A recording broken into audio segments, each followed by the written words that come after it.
하나님은 살아계십니다. 항상 하나님이 살아계시다는 그 말을 듣거나 또 하나님의 말씀, 또 하나님의 살아계시다는 그 이야기를 할 때마다 내 영혼이 날마다 살아난다는 것을 경험하는 것 같습니다. 그래서 사람들은 수많은 말들, 아름다운 미서 어구를 동원해서 많은 말을 하지만 그 많은 말들 중에 우리에게서 가장 중요한 말이 있다면 예수 그리스도를 고백하고 주님을 찬양하고 주님을 높여드리는 그런 말들을 행할 때마다 하나님이 우리 한 사람 한 사람에게 더욱더 기뻐하시지 않나라는 그런 생각을 하게 됩니다. 말씀을 준비하면서 생각을 해봤습니다. 오늘 제목이 무엇이죠? 마태를 부르시다. 그렇죠? 마태를 부른다라는 그 제목으로 오늘 말씀을 전할 때에 마태라는 한 개인에 대해서 한번 나의 삶을, 나의 모습을 한번 투영해 보시면서 설교를 들으면 나름대로 은혜가 되지 않을까라는 그런 생각을 하게 됩니다. 우리가 잘 알고 있는 것처럼 본문은 마태복음 8장, 9장은 예수 그리스도가 메시아다라는 것을 강조하고 있는 겁니다. 그래서 예수 그리스도가 메시아다라는 그 말 안에는 많은 사건들이 나타납니다. 그런데 9장에 보면 어떤 사건, 8장부터 9장까지의 그러한 사건들을 보면 어떤 사건이냐면 바람과 바다를 잔잔케 하는 그런 사건도 기록되어 있습니다. 무엇을 의미합니까? 예수 그리스도가 자연계를 지배하는 통치자다, 하나님이다라는 것을 말씀하고 있는 거겠죠. 그리고 그 뒤에 나오는 귀신 들린 두 사람을 고치시는 장면을 우리는 또 사건으로 또 받아들이지 않습니까? 또 무엇을 얘기할까요? 예수님은 영적 세계, 또 영적인 질병이라든지 그 영의 모든 것들을 해결해 주실 수 있는 분은 다른 사람들이 아니라, 다른 그런 것들이 아니라 예수 그리스도다라는 것을 말씀하고 있는 겁니다.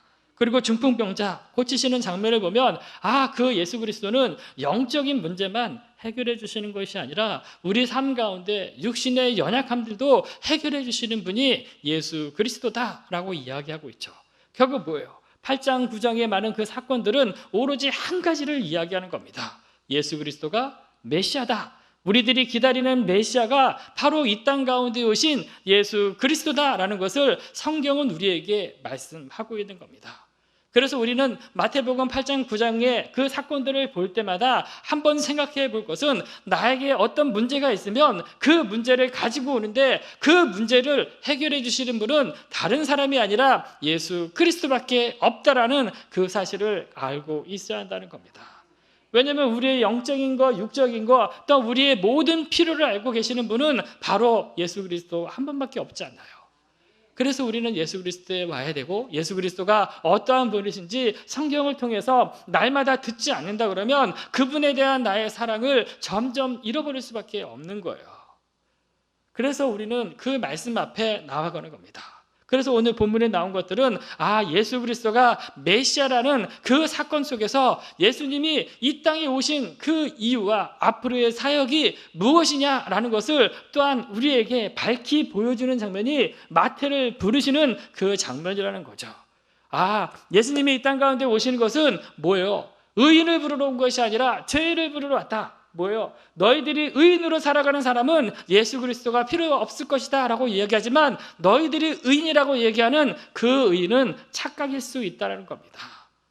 뭐예요? 모든 사람들을 구원하기 위해서 이 땅 가운데 오신 분이 바로 예수 그리스도이심을 또한 이 마태를 부르시는 그 장면에서 말씀하고 있다는 거죠.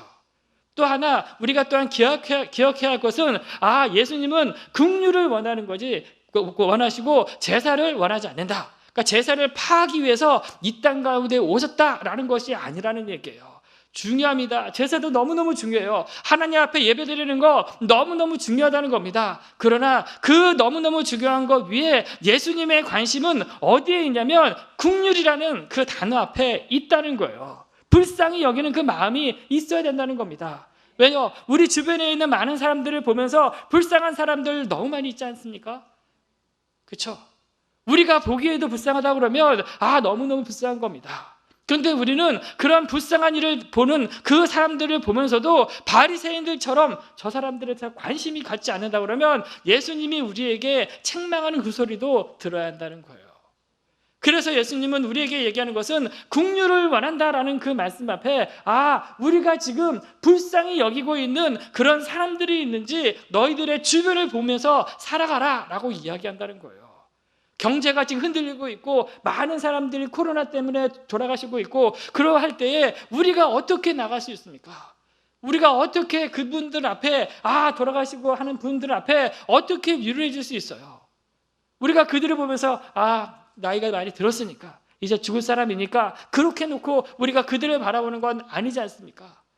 마음이 아파하는 그 마음들, 다른 누군가가 상처를 받고 진짜 아파가지고 진짜 삶과 죽음 사이에 있을 때에 나의 문제로 내가 받아들이지 않는다 그러면 그것은 결국 예수님을 믿는 하나님의 자녀로 우리가 서 있는 것은 아니다라는 그 사실을 기억해야 한다는 겁니다. 제가 그 세리 마태라는 그 사람의 그 직업이 세리 아닙니까? 그 당시 세리는 결국 부당하게 그 세금을 징수할 수 있는 그 힘, 그 세리의 특권을 누릴 수 있는 그런 직종이었어요. 그리고 이들이 있는 곳은 무역항에서 상품들을 매게 세금을 매기는 그런 일도 할 수 있고 각 마을의 입구나 지나가는 그 길가에서 중요한 곳에서 세금을 징수할 수 있는 그 권한이 누구에게 있어요? 세리들에게 있다는 겁니다. 그래서 뭐예요? 그들은 그곳을 지나가면서 상품마다 그 세금을 매기고 그 세금으로 인하여 자신들의 부를 축적할 수 있는 가장 빠른 길이 세리가 되는 거였어요. 그러니까 돈을 빨리 벌기 위해서는 그 당시 그 사람들에게서는 세리가 되면 되는 겁니다. 근데 보세요. 로마의 속국이었기 때문에 당연히 세금을 징수해서 그 로마에 바치는 것도 있어야 되겠죠. 그러나 자신들의 그 이익을 위해서는 어떻게 돼요? 다른 누군가에게 세금을 더 과하게 부당하게 징수해서 거둬들일 수 있는 그 힘이 바리 세리에게 있었다는 거예요. 그러니까 우리는 그 세리라는 그 마태를 보면서 생각해야 할 것은 무엇이냐면 그의 그 삶의 그 모습을 보면서 우리는 첫째 어떻게 하냐면 그 사람에 대해서 손가락질한다는 겁니다. 마태가 누구냐? 이 시대의 마태가 누구냐라고 얘기하면 바로 손가락질 당하고 있는 그 사람이 마태일 수 있다는 거예요. 왜 손가락질 당합니까? 왜요? 그들이 그 민족들이 하나님 앞에 로마의 속국이 되지 않았으면 그들에게는 그 속국으로 말미암아 드는 그 세금을 내지 않을 수도 있었겠죠. 그러나 어떻게 돼요? 결국 그들은 속국이 되었고 어쩔 수 없이 그 세금을 바칠 수밖에 없는 그 위치로 전락됐다는 거예요. 누군가에는 이러한 일들을 할 수밖에 없는 사람들이 있었어야 되고 그 일을 감당하기 위해서 누군가 택함을 받았던 사람 아니겠습니까? 일제시대를 보더라도 항상 그렇게 세금을 폭탄하는 사람들도 있었잖아요. 우리 할아버지들 할머니들이잖아요. 왜 그런 일들을 했습니까? 우리는 그들을 손가락질할 수 있어요. 그러나 그 사람 그때 그 당시에 내가 살았다고 하면 한번 생각해 볼 문제라는 겁니다. 우리는 다른 누군가의 그 모습을 손가락할 수 있는 또한 우리가 비웃을 수 있는 또한 그런 일들 우리를 할 수는 있어요. 그러나 한편으로 보면 그 손가락질하고 있는 그 사람이 나일 수 있다는 겁니다. 그래서 우리는 다시 한번 생각할 것은 무엇이냐면 그 마테라가 가지고 있는 그 직업을 통해서 그가 당시 얼마나 힘들게 살았을까? 그 힘듦은 물질적으로 힘듦을 이야기하는 것이 아니에요. 같은 유대 공동체 안에 살아가고 있는 그 입장에서 볼 때에 그들이 얼마나 힘들었을까라고 생각해 볼 필요라는 겁니다. 그렇죠? 그러니까 그 마태의 친구들이 누구예요? 누굽니까? 마태의 친구들. 많은 세리들과 죄인들.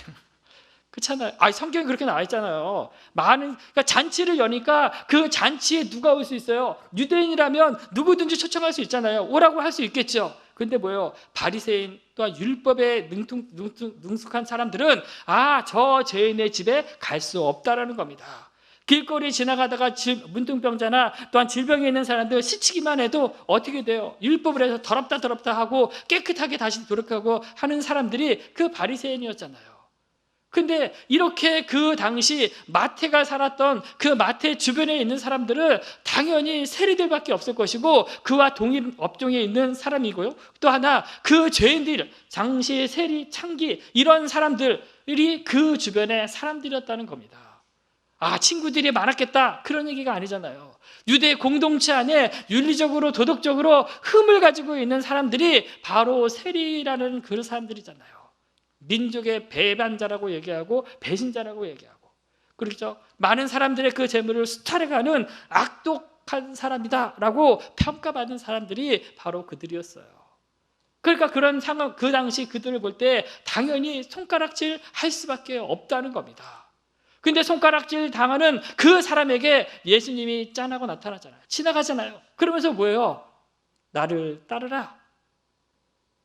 따르다라고 예수님이 나 따르라라고 얘기할 때에 여러분 즉각적으로 순종할 수 있습니까? 저는 못할 것 같아요. 못할 것 같아요. 근데 보세요. 세리 마태는 뭐예요? 나를 따르라라는 그 한마디에 그의 모든 것들을 버리고 따라요. 보세요. 우리가 어부인 베드로 같은 경우에는 나를 따르라라고 하면 나중에 예수님이 그냥 사람이었어 하고 아무 일도 없으면 다시 어부로 돌아갈 수 있어요. 근데 이 세리들은 어때요? 내가 그것을 버리고 떠나면 다시 그 자리에 들어갈 수 있는 사람들이 아니라는 거예요. 다른 누군가가 그 일을 할 수밖에 없는 거예요. 그러니까 자기 가지고 있는 모든 거 다 포기하고 내려놓고 선택한 것이 누구예요? 바로 예수 그리스도라는 겁니다. 멋있지 않습니까? 내가 지금 과거에 어떤 삶을 살았는지는 중요하지 않아요. 그러나 내가 그 과거에 다른 사람들에게 손가락질 당해도 상관이 없어요.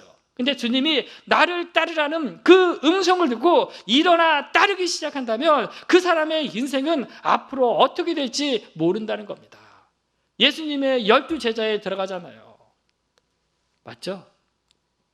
한 사람, 그 당시 다른 사람들의 손가락질 당하고 소외당하고 하는 그 사람이었음에도 불구하고 예수님이 나를 따르라는 그 일에 말씀에 즉각적으로 일어나 순종한 그 마태를 보면 우리들도 동일하게 이 세상 가운데 살고 다른 누군가에게 어떻게 해요? 정죄당하고 상처받고 또한 소외당하고 어렵고 손가락질 당한다 하더라도 주님이 나를 따르라라고 할 때 즉각적으로 순종한다면 마태에게 임했던 그런 은혜가 우리에게도 임할 수 있다는 겁니다. 믿으십니까? 그리고 나서 어떠한 일들이 발생해요?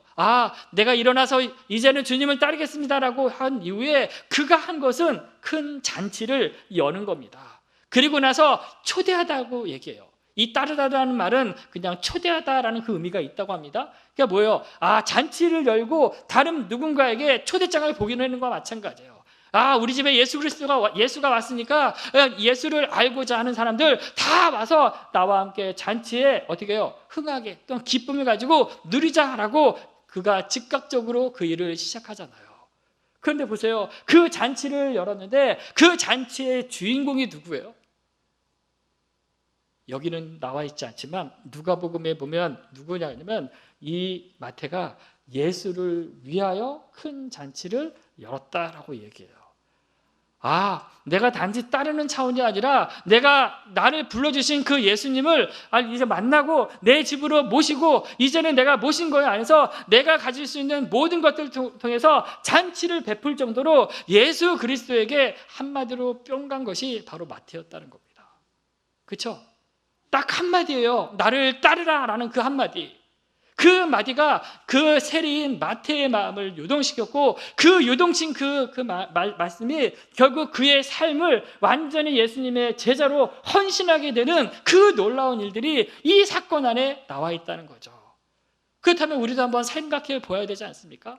우리가 아픔을 당하고 소외당한 그 사람들을 위해서 할 수 있는 일이 무엇일까요? 기도해야겠죠. 그렇죠? 찾아가서 위로해줘야 되겠죠.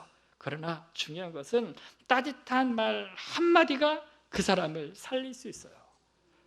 따뜻한 말 그 한마디가 그 사람의 영혼을 울리고 따뜻한 말 그 한마디 때문에 내가 다시 예배의 자리에 나올 수 있다라는 거예요. 그러니까 우리가 누구든지 내가 만나는 모든 사람들에게 할 수 있는 것은 뭐예요? 예수 그리스도가 우리에게 주었던 나를 따르라는 그 한마디처럼 다른 누군가에게 따뜻한 말로 나아가는 것이 너무너무 중요하지 않습니까? 다른 사람을 생각하는 그 마음, 결국 긍휼이라는 그 단어에 있는 것처럼 항상 우리가 다른 누군가에게 조금만 더 내 입장을 이야기하면 어떻게 돼요? 그렇죠? 여기만 있는 성도들 몇 명이에요? 100명이라고 하면 어떻게 100명의 마음을 다 따라줄 수 있습니까? 그러나 내가 그 사람들 따르고 그 사람의 말들 들어주기만 시작한다면, 그리고 그들의 아픔과 그들의 고민과 그들이 방황하는 것과 또 연약한 것들을 위해서 한마디 따뜻한 그 한마디만 해주면 그들은 어때요? 다시 하나님 앞에서 내 믿음을, 내 삶을 온전히 드릴 수 있다는 사실을 꼭 기억했으면 좋겠습니다. 너무너무 중요하잖아요. 그래서 이 시대의 마태는, 첫 번째는 손가락질 당하는 사람이 마태였다면, 두 번째, 이 세상 가운데 소외된 자들, 그 사람들이 마태일 수 있다는 거예요. 그렇죠? 우리가 교회에 나오지만 혼자 나오시는 분들이 너무 많이 있어요. 다른 누군가에 교제하지 않고 그냥 잠시 잠깐 왔다가 뜰말 받고 가는 사람들이 너무 많이 있다는 겁니다. 근데 교회는 코이노니아 있습니다. 성도의 교제가 중요해요. 왜요? 그 교제함으로 말미암아 그 사람들의 상황과 여건 속에 내가 그를 위해서 섬기고 들어주고 내가 기도해 줄 수 있는 그 모든 것은 서로 교제하지 않으면 할 수 없다는 거죠. 내가 이런 얘기하면 저 사람이 다른 누군가에 가지고 이야기하겠다, 우리들의 생각이잖아요.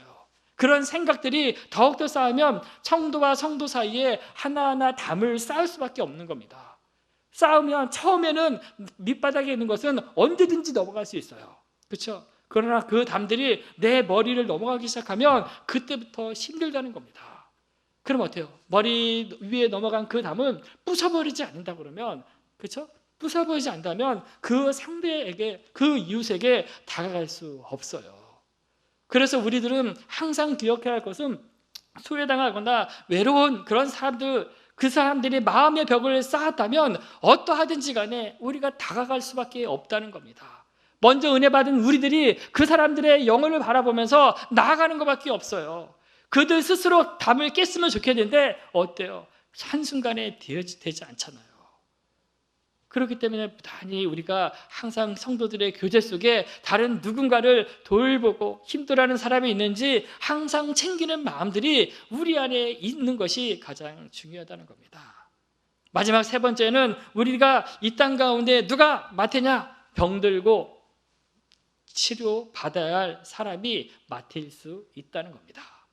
예수님이 그렇게 얘기하지 않습니까? 의인은 뭐요? 병든 자에게 쓸 데 있다. 다르게 얘기하면 뭐냐면, 의사는 뭐예요? 병든 자가 없으면 존재하지 않아요. 그렇죠? 병든 자가 있으면 그 병든 것들에 대해서 고쳐줄 사람은 의사밖에 없잖아요. 죄인들의 그 문제를 이 땅 가운데서 고쳐줄 수 있는 사람은 어때요? 아무도 없다는 겁니다. 누구예요? 예수 그리스도, 이 땅 가운데 오신 하나님의 아들 아니고서는 그 죄의 문제를 해결할 수 없다는 거예요. 그래서 우리는 예수님의 그 모습을, 우리가 마태를 부르시는 그 장면 속에서 우리는 보아야 할 필요가 있죠. 병들었습니까? 내 육신의 병뿐만 아니라 내 영혼의 병이 들었습니까? 그렇다면 할 수 있는 건 한 가지밖에 없어요. 치료받는 것밖에 없습니다. 왜요? 하나님, 내가 육신의 병뿐만 아니라 영적인 질병도 있고 그로 인하여 내가 하나님 앞에 나아갈 수 없습니다. 그러나 하나님, 내가 예수 그리스도 앞에 나왔으니 하나님, 나의 영적인 그 질병도 예수 그리스도 안에서 다시 낫기를 원합니다라고 고백하셔야 된다는 거죠. 그래서 중요한 것은 뭐예요? 하나님 앞에 나와서 기도하는 거 아닙니까? 주의 말씀을 듣는 거 아니에요? 누가복음 19장에 어떤 한 사람이 나와요. 세리장이에요? 삭개오예요? 그렇죠? 우리가 딱 보면 마태도 세리고 삭개오도 세리와 관련되어 있는 세리장이고, 그 뭐예요? 근데 이 삭개오가 한 것은 뭐냐면, 예수가 지나간다는, 여리고에 지나갔을 때에 어떠한 사람인지 그는 궁금해했다는 겁니다. 그리고 그가 한 것은 예수를 보기 위해서 그가 한 것은 돌감람나무, 우리가 이거는 뽕나무라고 얘기하죠. 돌감람나무에 올라가는 거예요. 올라가서 뭐예요? 내가 지나가는 그 예수, 그분이 그냥 지나가도 나하고는 상관이 없다. 그는 그렇게 생각할 수 있어요. 왜냐하면 많은 사람들이, 많은 군중들이 예수 그리스도와 함께 있기 때문에 더 이상 내가 나 같은 사람 누가 보겠어? 내가 돌감람나무 위에 있는 거 어떻게 아시겠어? 우리는 그렇게 생각할 수 있다는 겁니다. 근데 참 놀라운 것은 돌감람나무에 올라간 그 삭개오를 정확히 그가 누군지 그의 이름을 불러주신 분이 예수 그리스도잖아요. 삭개오야 내려오라, 내가 너의 집에 유하겠다 라고 이야기한 그 음성은 뭐예요? 예수 그리스도의 말씀이잖아요. 그가 삭개오인지 어떻게 알았을까요? 많은 무리 중에 뽕나무에 올라간 사람들이 삭개오입니다, 그렇게 이야기했을까요? 모르죠. 성경에 나와 있지 않으니까. 그러나 중요한 것은 예수님은 돌 감람나무에 올라간 자가 삭개오였다는 사실을 알고 그를 어때요? 동일하게 쳐다보았다고 얘기해요. 예수님의 눈과 삭개오의 눈이 마주칠 때 어떻게 돼요? 기적이 일어나잖아요. 다르게 얘기하면 뭐냐면, 하나님 앞에 나올 때 내가 하나님 앞에 주님을 보고 주의 말씀과 딱 충돌될 때에, 맞닥뜨릴 때에 하나님의 뭐라 그러죠? 영안이 열리죠. 그렇죠? 그것이 없다면 우리가 참 신앙생활을 참 불쌍하게 하는 겁니다. 하나님의 전에 나와서 말씀의 그 깊이를 깨닫고 하나님이 나를 향한 그 계획을 알아간다면 그것처럼 좋은 게 어디 있어요? 그렇죠? 유튜브를 통해서 예배 드릴 수는 있습니다. 그러나 우리가 이제는 그 모든 과거에 했던, 과거죠, 그렇죠? 지금부터는 하나님 앞에 다른 성도들의 눈을 맞으면서 하나님 앞에 예배를 드리겠다라는 그 각오가 있어야 한다는 거예요. 눈과 눈이 마주쳐야 뭐예요? 사랑이 싹 트잖아요. 나는 그 사람을 일방적으로 보고 있는데 그 사람은 다른 사람을 계속 바라보고 있으면 그 사랑을 어떻게 할 수 있어요? 중요한 겁니다. 결단해야 된다는 거예요. 내가 하나님을 위해서 하나님을 만나는 이 일에 있어서는 타협이란 없잖아요. 한 번밖에 없는 우리 인생인데 그 생명을 주님이 주셨다 그러면 힘들어도 이 자리를 사수하는 사람들이 누구예요? 성도예요. 다른 사람이 이곳에 오면 죽이겠다라고 협박을 해도 이 자리를 지킬 사람이 누구예요? 바로 우리예요, 우리. 왜요? 하나님이 우리를 그렇게 사랑하시잖아요.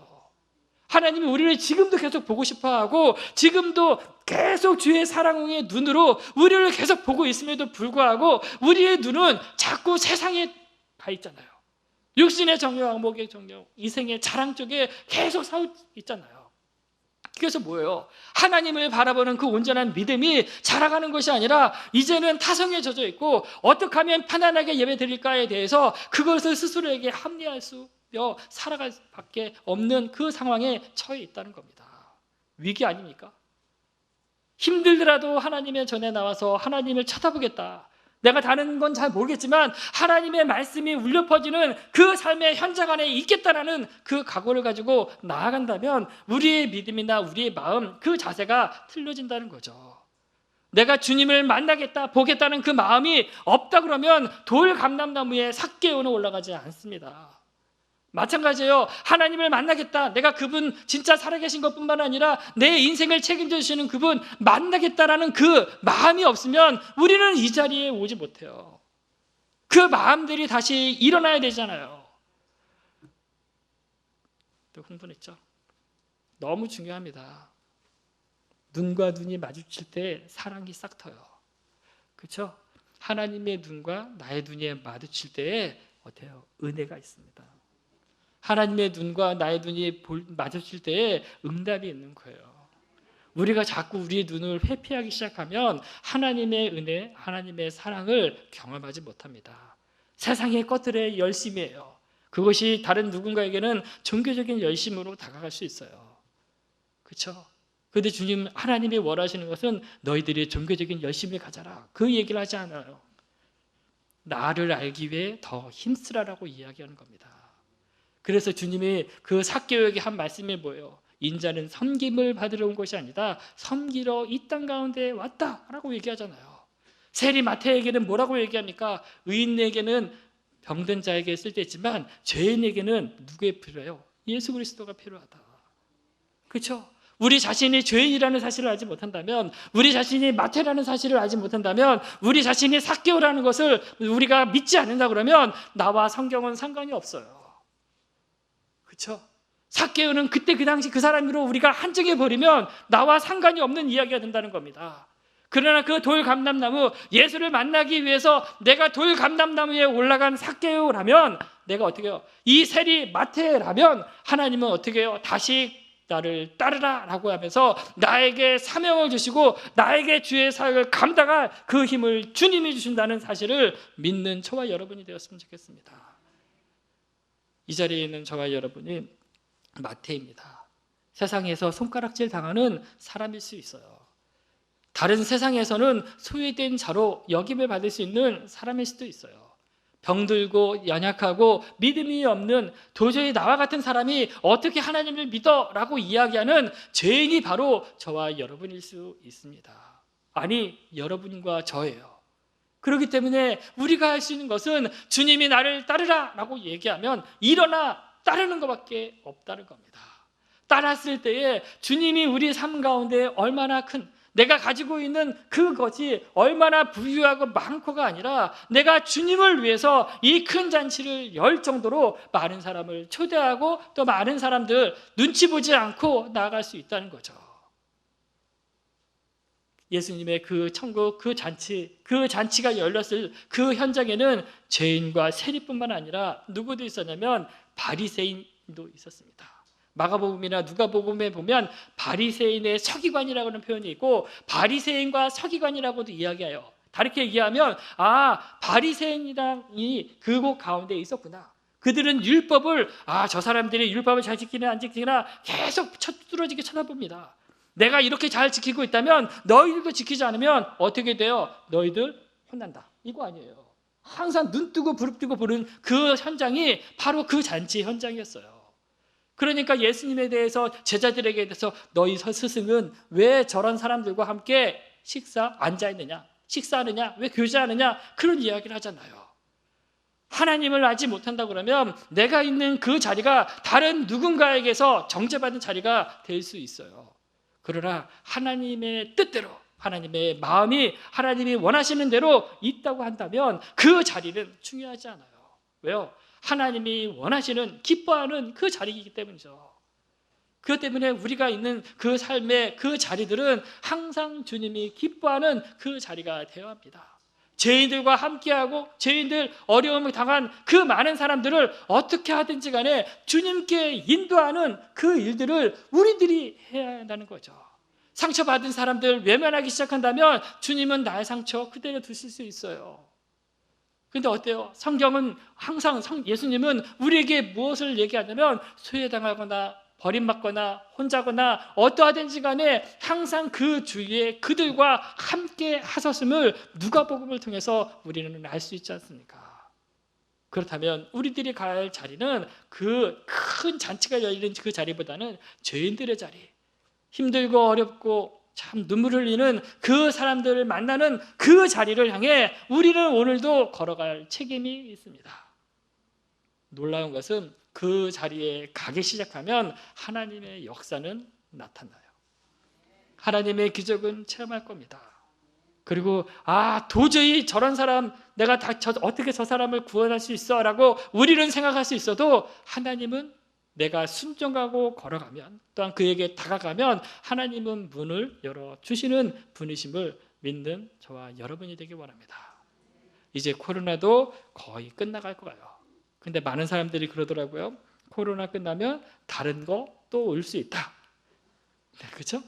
어제 세미나를 잠깐 들었는데 그 얘기 하더라고요. 마지막 때를 살아갈 때에 전염병은 한 번으로 끝나지 않는다. 그렇죠? 그러면 이러한 것들이 또 나타날 수 있다는 거예요. 그러면 우리는 그때도 교회 문을 닫아야 되나요? 하나님을 멀려야 돼요? 유튜브를 통해서 하나님의 말씀을 들어야 되나요? 근데 보세요. 생명은 주님께 있습니다. 사나 죽으나 우리가 주님 것이라고 고백하면, 우리가 그렇게 찬양을 부르면 그래도 힘들어도 나오는 것이 그리스도인에게 더 좋지 않나라는 그런 생각을 하게 됩니다. 힘들어도 항상 주님의 전을 사랑하고 이 전을 통해서 하나님 앞에 눈물로 기도한다면 내가 기도하는 그 자리들이 우리 자녀들의 기도의 자리가 될 겁니다. 그 기도의 자리, 그 기도를 받고 자라는 우리의 자녀들이 언젠가는 다시 우리가 이 땅에서 다 부름받고 남았을 때에 그들도 동일하게 하나님의 전에서 내가 기도하는 그곳에서 하나님의 말씀을 듣고 하나님 앞에 기도하는 믿음의 사람들이 되길 주님의 이름으로 축원합니다. 네, 잠시 기도하기 바랍니다. 우리는 마태를 부르시는 그 장면을 보았습니다. 예수님의 사역과 관련이 있습니다. 앞으로 예수님이 이 땅 가운데 오신 목적에 대해서 이야기할 수 있습니다. 마태를 부르셨다면, 아니 그 당시 소외되고 손가락질 당하고 또한 병들, 그 많은 사람들, 죄인들이 있었는데 그 많은 죄인들 대표하는 사람이 마태라고 한다면 우리도 마태라는 그 사실을 알아야 한다는 겁니다. 주님이 우리에게 다가와서 나를 따르라. 이제는 너가 세상에 계속 머물고 세상에서 많은 일을 했지만 이제는 주님의 나라를 위해서 나를 따르라 라고 한다면 우리는 순종하고 즉시 일어나 따르는 하나님의 자녀가 되기 위도록 같이 기도하는 시간을 갖겠습니다. 주님 한번 부르고 기도하겠습니다. 주여, 사랑하는 하나님 감사를 드립니다. 하나님 마태를 부르시는 장면을 통해서 하나님의 그 마음을 또한 깨닫습니다. 주님이 이 땅에 오신 그 이유와 주님의 그 사역의 그 방향이 하나님 마태를 부르시는 그 장면을 통해 있음을 고백합니다. 마태가 살았던 그 당시 그의 위치를 볼 때에 하나님 쉽게 주님을 따를 수 있는 상황은 아니었을 겁니다. 그도 하나님 인간이고 육신의 정욕, 악목의 정욕, 이생의 자랑을 가지고 살아가는 자였기 때문입니다. 그럼에도 불구하고 주님이 말씀하셨을 때에 하나님 일어나 즉시 따랐던 그 마태의 그 모습을 보면 오늘도 주님이 나로 하여금 내가 너를 부를 때에 주님 내가 즉시 일어나 따라가는 하나님의 자로 설 수 있도록 인도해 주시옵소서. 많은 외적인 상황이나 모든 환경이나 이런 것들은 쉽게 바뀌지는 않습니다. 그러나 하나님 이렇게 바뀌지 않은 그러한 삶을 살아간다 하더라도 주님과 함께라면, 주님이 원하시는 그 길을 걸어간다면 주님 그 모든 것들을 협력해서 아름답게 만들어 가실 줄 믿습니다. 그래서 하나님 주어진 상황과 환경이 아니라 하나님 나와 같은 자가 어떻게 하나님의 일을 할 수 있습니까? 라고 이야기한다 하더라도 주님이 쓰시겠다고 하면, 주님께서 하시겠다고 하면 우리가 주 앞에 우리 자신을 내어놓고 주님을 따라가는 하나님의 거룩한 자들로 설 수 있도록 주님 역사해 주시옵소서. 날마다 주님 함께 하심에 감사를 드립니다. 하나님 찬양합니다. 사랑하는 하나님 감사를 드립니다. 하나님 마태를 부르시는 그 모습이 우리를 부르시는 하나님 예수님의 그 모습임을 다시 한번 봅니다. 우리가 주님의 사역과 주님의 오심을 하나님 우리가 마태를 통해서 배웠듯이 우리도 주님이 다시 오시는 그날까지 주님의 그 사역의 그 완성을 위해서 우리가 아름답게 사용되어지는 쓰임받는 거룩한 자들 될 수 있도록 인도해 주시옵소서. 손가락질 당할 수밖에 없는 자였습니다. 소외당했던 자였습니다. 병들고 연약한 자였습니다. 그래도 하나님이 쓰시겠다, 주님이 나를 따르라고 말씀하시면 하나님 이 상황, 이 상태 그대로 하나님을 따라가는 거룩한 자들이 될 수 있도록 인도해 주시옵소서. 감사를 드리며 우리를 구원하신 예수 그리스도의 이름으로 기도합니다.